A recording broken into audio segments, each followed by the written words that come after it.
இரண்டு விதமான தேடல் இருக்கலாம்.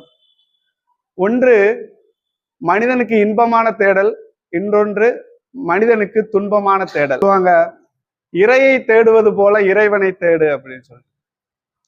இறைக்கும் சின்ன ராதான் வித்தியாசம். இறைவனை தேடவே முடியாது. அந்த இறையை தேடுவதில் கூட ரெண்டு விதமான தேடல் இருக்கு. ஒன்னு இன்பமான தேடல், இன்னொன்று துன்பமான தேடல். பணம் வசதி படைத்தவர்கள் எந்த உணவை சாப்பிடலாம் என்று தேடுகிறார்கள். பண வசதி இல்லாதவர்கள் எதை சாப்பிடலாம் என்று தேடுகிறார்கள். அப்படிப்பட்ட தேடல். அதே மாதிரி தேடலை நான் இப்படி பார்க்கிறேன், வளர்ச்சிக்கான அடிப்படையே தேடல் தான். தேடல் இல்லை என்றால் அந்த இடத்துல வளர்ச்சி இருக்க வாய்ப்பே இல்லை என்றுதான் பார்க்கிறேன்.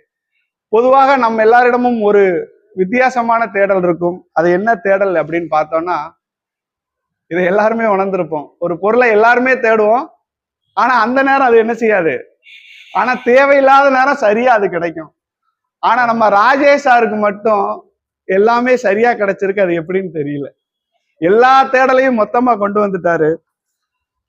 இந்த தேடல்ல ஃபர்ஸ்ட் நான் பேச போறது இறையை சொன்னதுனால சப்பாத்தி சிவானு அப்படிங்கிற ஒரு கேரக்டர். அந்த சப்பன்ஸோட சேர்ந்து வடக்கு பக்கத்துல இருந்து ஒரு குரூப் வந்திருக்கு. அவங்க ஒரு கூட்டமா இருக்கிறாங்க. நம்மளும் பார்ப்போம் போற வழியில இந்த பொம்மை விற்கிறவங்க மக்கள் ஒரு கூட்டமா ஒரு இடத்துல உட்காந்துருப்பாங்க. இவங்க ஃப்ரெண்ட்ஸ் எல்லாம் போய் அங்க போய் பார்க்கும்போது அவங்க சப்பாத்தி சுட்டு சாப்பிடுவாங்க. அப்ப சப்பாத்தி அப்படின்னா எல்லாம் சாப்பிட்டு முடிச்சிருவாங்க. அவங்கள பத்தி நிறைய சார் சொல்லியிருப்பாங்க. அவங்கள அறிமுகப்படுத்தும் போது நல்லா அறிமுகப்படுத்தியிருப்பாங்க. அவங்கள பார்த்தா எல்லாம் சிவப்பா இருக்காங்க, சில்வர் வளையம் போட்டிருப்பாங்க. கண்டிப்பா பார்த்தாலே உங்களுக்கு நான் சொல்லும் போதே உங்களுக்கு அந்த அவங்களுடைய வட இந்தியர்களுடைய உருவம் வரும். வளைஞ்ச வளையல் போட்டிருப்பாங்க. ஆம்பளைங்க கட்டுற சாரத்தை தலையில கட்டியிருப்பாங்க. நமக்கு தெரியாத மொழியில பேசுவாங்க அப்படி சொல்லி அறிமுகப்படுத்தியிருப்பாரு. அவங்க சப்பாத்தி எல்லாம் சாப்பிட்டு முடிச்ச உடனே தண்ணி தவிக்கும். இவனோட சேர்ந்து வந்த நண்பர்கள் சுப்பிரமணியன், ஐயப்பன்னு பேர் கொடுத்திருக்காங்க. அதுக்கு எதுவும் காரணம் இருக்கான்னு எனக்கு தெரியல. ஆனா சிவானு மட்டும் இவங்க பேர் தண்ணி கேட்கும் போது இவங்க எல்லாம் நாத்தம் பிடிச்சவங்க, இவங்களுக்கு நம்ம தண்ணி கொடுக்க கூடாது அப்படின்னு சொல்லும் போது ஒரு குடத்துல இருந்து தண்ணியை கொண்டு வந்து கொடுப்பாரு. கொடுத்து அவங்களை சந்தோஷப்படுத்தி அவங்களோட வழி அனுப்பிச்சு வைப்பாரு. அந்த நேரத்துல இருந்து அவனுக்கு சப்பாத்தி செவானுன்னு பேர் வச்சிருவாங்க. இதை நான் எப்படி எடுத்துக்கிறேன் அப்படின்னா, நம்மளுடைய தேடல்லையும் நிறைய பேர் நம்ம நல்லது செஞ்சிருப்போம், நமக்கு அந்த பேரையே சூட்டியிருப்பாங்க. இந்த தேடல் எல்லாத்தையுமே இருக்கும். இங்க இருக்கிற நமக்கு கூட ஒரு நல்லது செஞ்சதுனால ஒரு தப்பான பெயர் வந்திருக்கலாம், இவன் இப்படித்தான் பண்ணுவான் அப்படின்னு சொல்லிட்டு. ரெண்டாவது தேடலா நான் எதை பாக்குறேன்னா, ஒரு சுசீந்திரன் திருவிழா நம்ம ஊர்லயும் சித்திரை கோயில் திருவிழா நடக்கும். முன்னாடி எல்லாம் சரியான ஒரு சமூக நீதி இதுல பேசுறாரு. என்ன பேசுறாரு சார், என்ன நோக்கத்துல எழுதினாருன்னு தெரியல. நான் என்னுடைய நோக்கத்தை சொல்றேன். முன்னாடி எல்லாம் ஒரு முக்கியமான ஆள் சார், அதுக்கு நிறைய பேர் சொல்றாங்க. அவங்க பேர் என்ன, சுக்லா அப்படின்னு சொல்றாங்க. கலெக்டர் தான் சுக்லான்னு சொல்றாங்கன்னு நினைக்கிறேன். ஸோ அவங்கெல்லாம் அந்த தேரை இழுத்து வைப்பாங்க. அவங்களுக்காக மக்கள் தேரை பார்க்கறத விட அந்த கலெக்டர் பார்க்கறத நீ அவர் மாதிரி ஆகணும்னு சின்ன வயசுல அம்மா சொல்லுவாங்கன்னு சொல்லுவாங்க. அதை முடிச்சுப்பாரு. சாமிக்கும் இப்போது கட்சிக்காரர்களைத்தான் அதிகமாக பிடிக்கிறது. பொதுவா தேர் இழுக்கிறதுக்கு யாரும் எளிய மனிதர்களை கூப்பிடுறதே கிடையாது. நம்மளும் திருவிழா பார்க்க போவோம், பொம்மையை பார்ப்போம், டெல்லி அப்பளம் வாங்குவோம், வந்துடும். ஆனா சாரோட பார்வையில தேரை பார்த்துட்டு என்ன சொல்றாருன்னா, எளிய மனிதர்களை யாருமே கூப்பிட மாட்டேங்கிறாங்க. அந்த தேரைகள் சாமி கூட பெருவட்டம் வர்றதுக்கு காத்திருக்கு. அப்ப சாமியோட கட்சிக்காரங்க முக்கியமாயிட்டாங்கன்ட்டு ஒரு நீதியை பேசுறாருன்னு நான் நினைக்கிறேன். அதுக்கு அடுத்தபடியா ஒரு தப்பாட்ட குழுவை பத்தி ஏதாவது கதை எழுதணும் அப்படின்னு சொல்லிட்டு அந்த தப்பை பத்தி எழுதணும்ட்டு அவர்கிட்ட ஒன்னொன்னா கேட்கிறாரு. தப்பாட்டக்காரங்களை கூப்பிட்டு இந்த தோல் எங்க இருந்து கிடைக்கு, இதை தீ மூட்டினாதான் அடிக்க முடியுமா எல்லாம் கேட்டுட்டு அந்த கதையை கடைசியில எப்படி முடிக்கிறார் அப்படின்னா, அவனுடைய பள்ளி மாணவன் ஒருத்தன் பரீட்சைக்கு ரிவிஷனுக்கு வராம படிச்சு லீவ் போட்டுறான். உடனே சார் கேட்காரு, எங்க போன அப்படின்னு சொல்லி கேட்கும்போது, சார் நான் தப்படிக்க போனேன், எனக்கு தப்படிச்சு.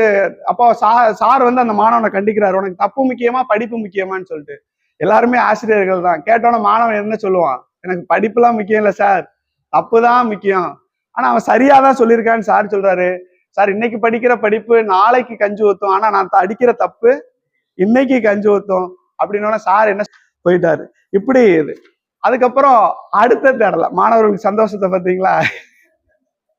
எப்பவுமே நம்ம சொல்றத இப்ப ஒரு கலாச்சாரம் வளருது, எனக்கு படிப்பு முக்கியம் இல்லை அப்படிங்கிற கலாச்சாரம் மாணவர்களிடையே நான் பாக்குறேன்.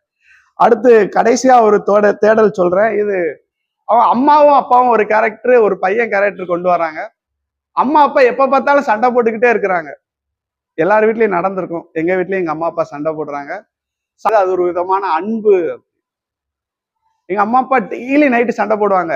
காலையில பார்த்தா 2 பேரும் காய்கறி வெட்டி சமையல் பண்ணி, இப்படி ஒரு காதலை நான் பார்த்ததே கிடையாது. அப்ப சாரும் நான் டெய்லி பார்ப்பேன். நைட்டு பார்த்தீங்கன்னா சண்டை ஸ்டார்ட் ஆகும். எப்படி ஸ்டார்ட் ஆகும்? உங்க அண்ணன் உனக்கு என்ன செஞ்சான்? உடனே உங்க வீட்டுல சொத்தை வாங்கிட்டு வந்தியா? அப்படி இப்படின்னு பெரிய சண்டை, அன்னைக்கே வெட்டி குத்துற மாதிரி. காலையில பார்த்தா 2 பேரும் ஒன்னா சமையல் பண்ணிக்கிட்டு இருப்பாங்க.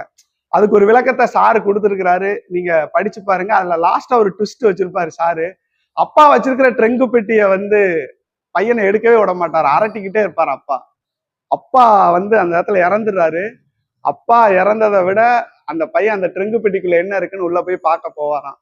திறந்து பார்த்தா பழைய நடிகை பத்மினி அம்மாவோட போட்டோ உள்ள இருக்குமா. அதனால புத்தகம் ரொம்ப பிடிச்சிருந்துச்சு. இதுல என்ன நான் சொல்லணும்னு நினைச்சேன்னா, இதுல நிறைய புதிய வார்த்தைகள் இருக்கு. அத வந்து நீங்க வந்து எல்லாருக்கும் விளக்குறத விட ஒரு டிக்ஷனரியில மாதிரி கடைசி ஒரு 3 பக்கத்துல இந்த வார்த்தைக்கு இந்த விளக்கம்னு போட்டிருந்தீங்கன்னா அது எல்லாருக்கும் பயனுள்ளதா இருந்திருக்கும்னு நான் நினைக்கிறேன். ஒருவேளை நீங்க மறுபதிப்பு பதிச்சீங்கன்னா, நானே இதுல ஒரு 200 வார்த்தைகள் குறிச்சு வச்சிருக்கேன். எனக்கு கண்டிப்பா தெரியாது. நீங்க வார்த்தைகளுக்கு விளக்கம் கொடுக்கும் போது அந்த வார்த்தைகளை தெரிஞ்சுக்கிறதுக்கும் அவங்களுக்கு உதவியா இருக்கும், புத்தகத்தை படிக்கிறதுக்கும் ரொம்ப பயனுள்ளதா இருக்கும். அந்த வார்த்தைகள் அழியாம பாதுகாக்கலாம். இன்னொன்னு நிறைய பேரை சென்றடையும். உங்க பகுதி மக்களுக்கு மட்டும்தான் இது புரியுது.